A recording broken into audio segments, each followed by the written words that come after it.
Let's start with an enrichment exercise activity area that you've all seen before. This is a cat tree. It's made of wood and it has fake leaves on it and various levels, and you've seen it in lots of videos because it's generally an attractive background for me to stand in front of when I'm talking with you. But the snakes really like climbing on this, and right next to it is something else intended for cats with more fake foliage, etc., and they can get underneath that dome. Now here's one of the cats using one of the cat trees, and you can see that this one's a little bit different. I've got more than one of these and they come in different heights, and you can get them with different colored leaves, etc., and you can get them with either a round platform on the bottom or a square one. And this particular one I have up really high, it goes close to the ceiling. And then it's adjacent to another exercise space that's very, very long. It's about 15 or 20 feet long, and I've got real branches up there that the snakes can climb onto when they're done utilizing this area. Now, these obviously are exercise spaces that you would need to supervise your snakes during the time that they're using them in, because they can obviously get off of them and into other areas. Let's talk about holy roller balls. These are intended for dogs, but they're relatively safe for most animals. And this is Phoenix using her holy roller actually inside her enclosure. And what's so great about these is they come in different sizes, they come in different colors, and they're easy to put almost anywhere. This is one that I have attached to the very top of an exercise station, and Sarek seems to always find it reinforcing to use. It's the first place that he always goes when I put him on this exercise stand, and he doesn't stay there long, but it's sort of like his starting point. He always climbs on that first, and then he'll move down. And you see that I just have an upside down bar stool on the top with a rock on it. And then on this level, Feather is demonstrating how I have put just some branches and sticks. I've got a dowel rod across there with some fake foliage and another rock.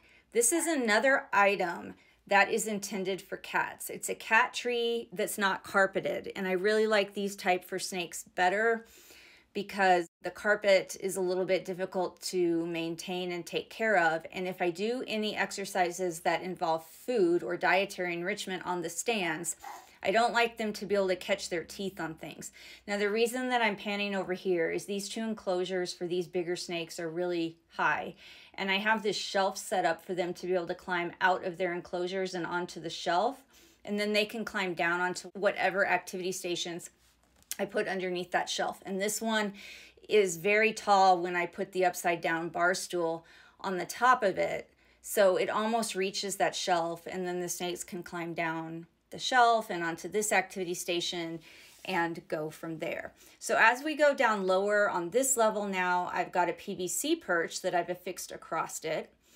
And then this is a warming item. It is something that my veterinarian told me about. She uses it when snakes and other reptiles that need to stay warm come in for exams. You take the plastic part out and heat it in the microwave for 4 minutes, and then you put the cover on it, and it stays warm for 10 hours. And she always sets that on the exam table. It's always ready when we go in with the snakes in case they'd like to lie across it or coil on it to stay warm. Just checking in on Sarek.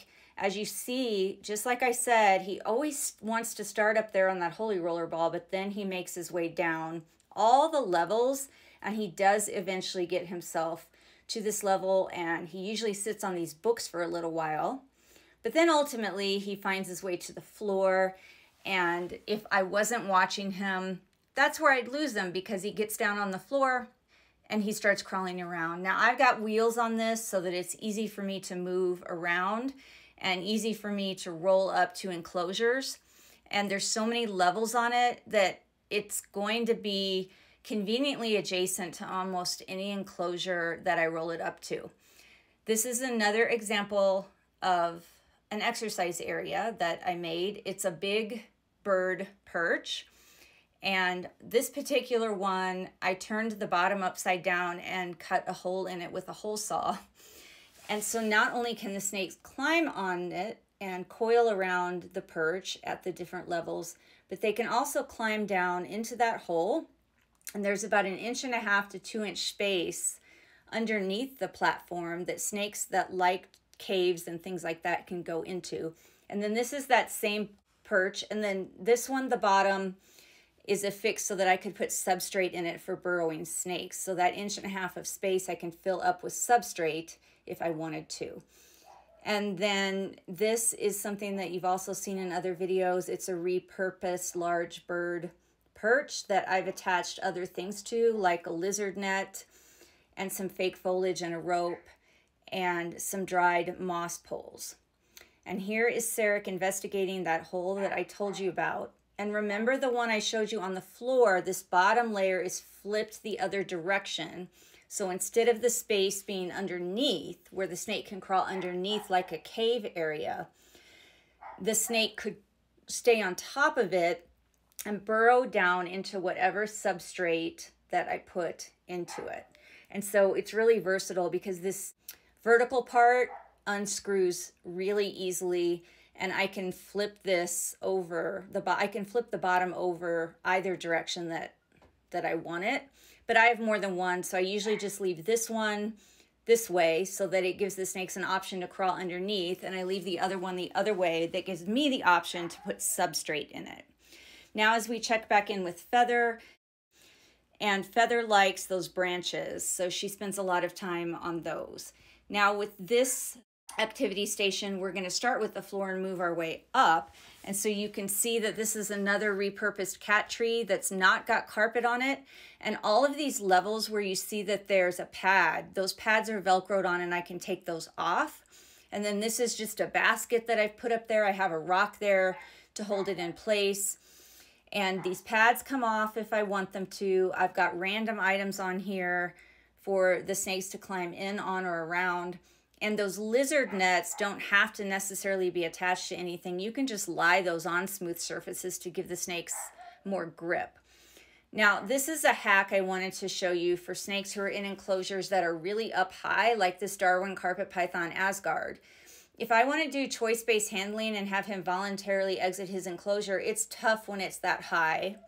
And it would be hard for him to get down to these lower levels. And so these are adhesive shelves that I was able to attach just right outside of his enclosure in sort of a staircase configuration. And so I can open his door and he can climb out onto these different levels and make his way down. All right, this is a safety hack.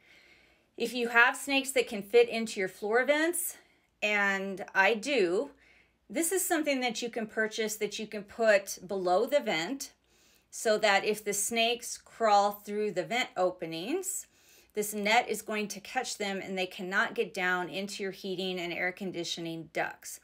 And Sarek was ever so compliant to show you how this theoretically would be used.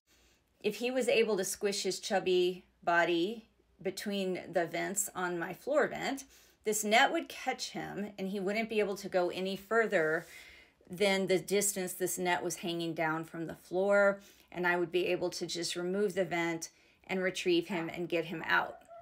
Now, theoretically, this should also keep wild animals from getting in, although if you don't get metal ones, I've had mice gnaw through these. This is what it looks like in use. So if you look between the slats of this vent, you can see the net under there. So if a snake were to crawl in there, the net would prevent him from going any further.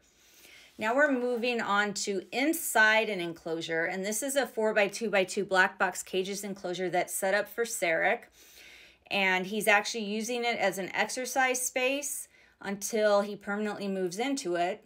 And that's because I'm out of substrate right now, and Reptile Basics has been out of the lamp covers for me to put the safety cages over his UVB fixture and his halogen fixture.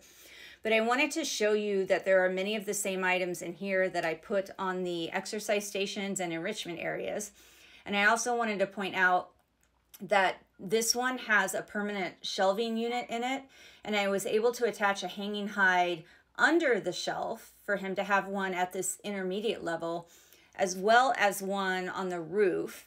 And so these hanging hides are from Reptile Basics. They're the large hides, and the snakes really seem to like them, so he gets to have two. And then this is the other side of his habitat. And again, I've just got some of the same items that go on the enrichment areas. PVC perches, there's a humid hide there, the lizard nets, fake foliage, just various things that he can grip onto and that will stimulate him to move around, investigate things, and get physical and mental exercise. I've got a large water dish in there for him, although I notice royal pythons don't tend to swim. Some of my Morelia swim. And then underneath him is Feather's enclosure, and hers is pretty much ready. She is living in it now, even though I don't have the UVB light fixture covered yet. She spends all day in her hide and doesn't come out at night, and at that time the light's off. Plus I'm home 24/7 to keep an eye on her. But she has damp substrate on this end of her enclosure, and then on the other end she's got dry substrate. And then if you watch the Worlds at the Ranch series, you've already seen this enclosure before, and this is very simplistic for a snake that is transitioning from a simplistic rack to an enclosure. So he has a humid hide, a few rocks, one branch, he has a cardboard roll. He has a flat-topped hide that his water dish sits on top of, and he does have a hanging hide. Although I've never seen this particular snake use the elevated hide. He uses the ground hide, his humid hide, the cardboard roll, and then occasionally he'll stretch out the way you see there.